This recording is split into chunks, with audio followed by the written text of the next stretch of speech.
Welcome back with another video. Last video में हमने chapter number 2 STB biology का complete कर लिया था। अभी हम उसी चैप्टर की जो है वो एक्सरसाइज को सॉल्व करने वाले हैं, जो हैं बायोलॉजिकल मेथड के MCQs and fill in the blanks. जिसमें सबसे पहला हमारा एमसीक्यूज है, वो कहता है कि select the correct sequence of biological method. Biological method की जो करेक्ट सीक्वेंस है हमने वो सिलेक्ट करनी है इन सब में से।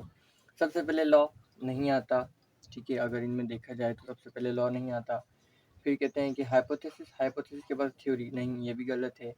फिर ये वाली देखते हैं कि हाइपोथेसिस, हाँ ठीक है। उसके बाद रीजनिंग, ठीक है। Theory and law, this one is correct. ये हमारे पास करेक्ट है। मैं इसको रेड पेन से कर देता हूँ। ये हमारे पास क्या हो गया, करेक्ट क्या, ठीक है। इसके बाद चलते हैं नेक्स्ट पर। वो है, कहता है कि सेलेक्ट ओड वन आउट। इन चार ऑप्शंस में से जो सबसे अलग होगा वो हमने सेलेक्ट करना होगा। थ्योरी, लॉ, हाइपोथेसिस, ये तीनों जो है ना वो इसे समझो कि बायोलॉजिकल मेथड का हिस्सा है। ये वाला बायोलॉजिकल मेथड का हिस्सा नहीं है, तो इसका करेक्ट ऑप्शन ये होगा। इसके बाद कहते हैं कि field of research that examines mathematical representation of biological system called, इसे हम कहते हैं मैथमेटिकल बायोलॉजी। रेशियो कहते हैं कि comparison of two values. Proportion कहते हैं कि comparison of two ratios. And law होता है यूनिवर्सल, जिसको चेंज नहीं किया जा सकता। यूनिवर्सल थ्योरी भी बोल सकते हो एक किस्म की, कि unchangeable statement, that is called law, ठीक है। उसके बाद फोर्थ नंबर कहता है कि biological method involve all of the following except, कि बायोलॉजिकल मेथड में सब के सब इन्वॉल्व हैं किसी एक को छोड़कर। वो एक हमारा है डेटा कलेक्शन। ये जो डेटा कलेक्शन है ये हिस्सा होता है बायोलॉजिकल मेथड का। ऑब्जर्वेशन भी हिस्सा होता है, एक्सपेरिमेंट भी बायोलॉजिकल मेथड का हिस्सा होता है। प्रोपोर्शन बायोलॉजिकल मेथड का हिस्सा नहीं होता। उसके बाद फिफ्थ है, scientific reasoning moves from specific to general. ऐसी साइंटिफिक रीजनिंग जो हमें स्पेसिफिक से जनरल की तरफ ले जाती है आइडिया को, उसे कहते हैं इंडक्टिव रीजनिंग, ठीक है।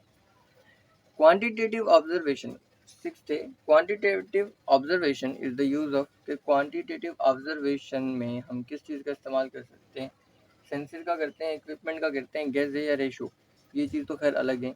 इन दोनों में से ऑप्शन जो करेक्ट होगा क्वांटिटेटिव, दैट मीन्स के इक्विपमेंट का इस्तेमाल होता है क्वांटिटेटिव में, और क्वालिटेटिव में सेंसेस का इस्तेमाल होता है ऑब्जर्वेशन करने के लिए। उसके बाद equation stating that two ratios are equal. Seventh है कि equation stating that two ratios are equal, कि जहाँ पर दो रेशियोज इक्वल होंगे उस जो है ना उससे क्या बोला जाएगा, उस इक्वेशन को जहाँ दो रेशियोज इक्वल होंगे उससे प्रोपोर्शन बोला जाएगा। उसके बाद है the comparison of two values is called. दो वैल्यूज के कंपैरिजन को रेशियो कहते हैं। दो वैल्यूज के कंपैरिजन को रेशियो बोलेंगे, दो रेशियोज के कंपैरिजन को प्रोपोर्शन बोलेंगे। अब इसके बाद व्हाट इज हाइपोथेसिस। हाइपोथेसिस किसे कहते हैं? The same thing an unproven theory. ये तो गलत है, ये नहीं है। उसके बाद है B, a tentative explanation that can be tested and falsified. This is correct.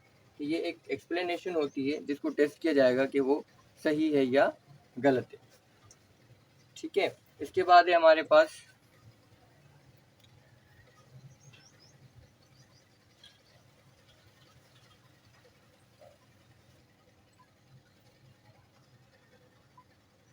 अच्छा 10वां है, in data organisation which method is mostly useful. Data organisation में कौन सा मेथड जो है ना ज़्यादातर यूज़ किया जाता है, वो ये दोनों ही है। टेबल यूज़ होता है, ग्राफ भी यूज़ होता है, तो इसके अंदर जो है वो ऑप्शन होगा डी। उसके बाद है फिल इन द ब्लैंक्स। पहला ब्लैंक है, कहता है कि problem solving approach of biology and other sciences is called. इसका होगा बायोलॉजिकल मेथड। कि बायोलॉजिकल मेथड के ज़रिए से जो है ना वो काफ़ी प्रॉब्लम्स जो है ना वो सॉल्व की जाती है, जो भी तकरीबन बायोलॉजी या अदर साइंसेज में पैदा हो जाती हैं, लाइक डिजीज़ वगैरह। इसके बाद सेकंड है solution of biological problem starts with, यहाँ पर होगा ऑब्जर्वेशन। ऑब्जर्वेशन से बायोलॉजिकल मेथड स्टार्ट होता है, इसलिए ऑब्जर्वेशन। थर्ड है the key component of scientific process is that is hypothesis, कि अगर हाइपोथेसिस नहीं होगा किसी चीज़ का, जब तक हम अंदाज़ा ही नहीं लगाएंगे तो प्रॉब्लम का हल कैसे निकालेंगे। ये एक किस्म का सोल्यूशन होता है, की कंपोनेंट है सोल्यूशन का। Scientific reasoning based on if and then statement is called deductive reasoning. ठीक है, डिडक्टिव रीजनिंग। फिफ्थ है final step of scientific method is developing a conclusion.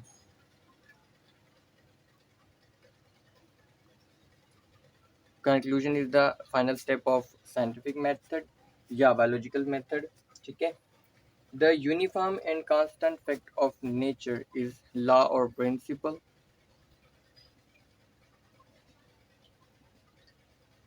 ठीक है, once you have the data you may need to perform mathematical analysis।